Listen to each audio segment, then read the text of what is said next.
Nabuntahan ako. Sabi ko, pwede mo ko rin yan. Nabuntahan ko na rin.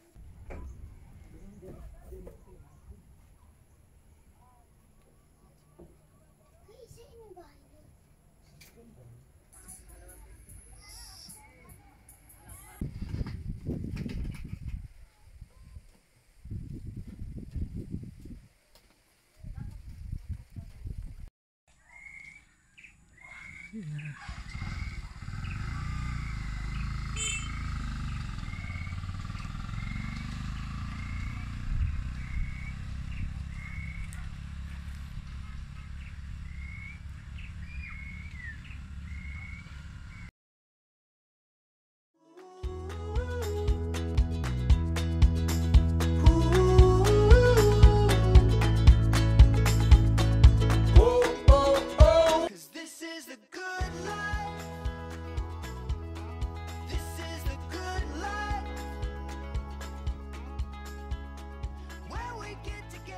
Diyos maray na agad tabi sa Indogabos, haligdi sa Shanos Farmhouse. Nagkawat ako kasubago kay Banansa ko yung mga tama na ido duman sa Tubanganin Farmhouse. Nagpara ralamagan kami. Ngunyan na daw, malinig kita sa taas, grabe na naman sumangsanga ng mangga. Napulo na naman sutling, tapos ang mga dahon malalapad. Ang behavior ba ganing mangga, pag nagsutling ang sang taraid, pilusuan. Tapos pinadiklom kaya, dara ko lang ng mga dahon kani. Ano? Yung ngunyan mabawas ako ning sanga ning mas maliwanag hilingon, tapos ang circulation ng duros, magayon pa din. Ano? Tapos yun ni Kuya Reynan. Pag manahalin si Kuya Reynan na,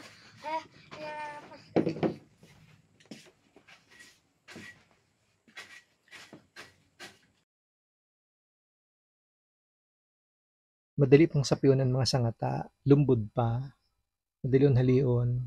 Kapag ini kaya medyo nagtagas-tagas na, medyo makunat na ang puon ba ganing sanga. Masakit yung halion duman sa hawak ng puon. Maski na nga ni payag ang style kaning iniistaran ko, no, mainit pa din ang panahon. Talagang iba na ang kapalibutan tabaga, no. Ginagar ano to kung maraming digdingon yan, maski nga ni burukas na bintana, may kahoy pa sa loob kan harong, tapos yan pa ko digdi sa umahan kung sa open ng area. Pero mati ko pa din talaga ang banas sa hawak, mainito na maray. Araw gani usually mamatian ko pag bago baga mag-uran, pag araw gani medyo naglulumlum ang panahon, itong mulang umauran, grabe maray, mas mainit kaysa duman sa normal na minamati takan pag itong tag-init baga,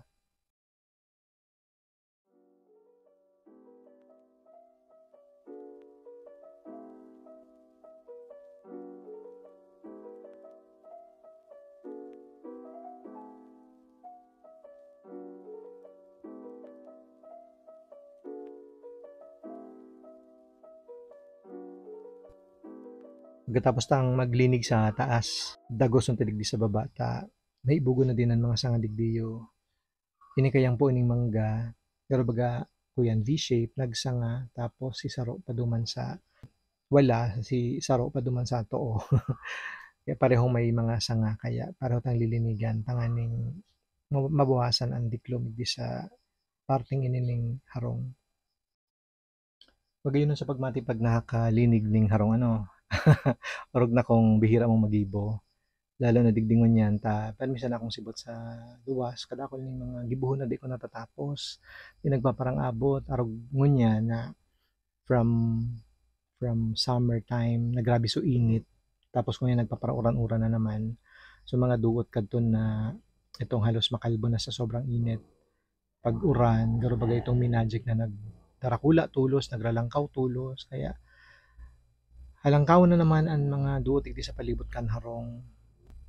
Itong nagabi ka pa sana sa ibong na parte ning ning bakuran mo duman sa ibong, grabe na naman sa tambo ko mga duot. Talagang minsan makaribong na kung paano ko gigibuhon. May nahiling kami na mga nagpupuon na naman na anay baga na magsakat sa kahoy, sprayhan mining gas tangani day magparalakop sa taas.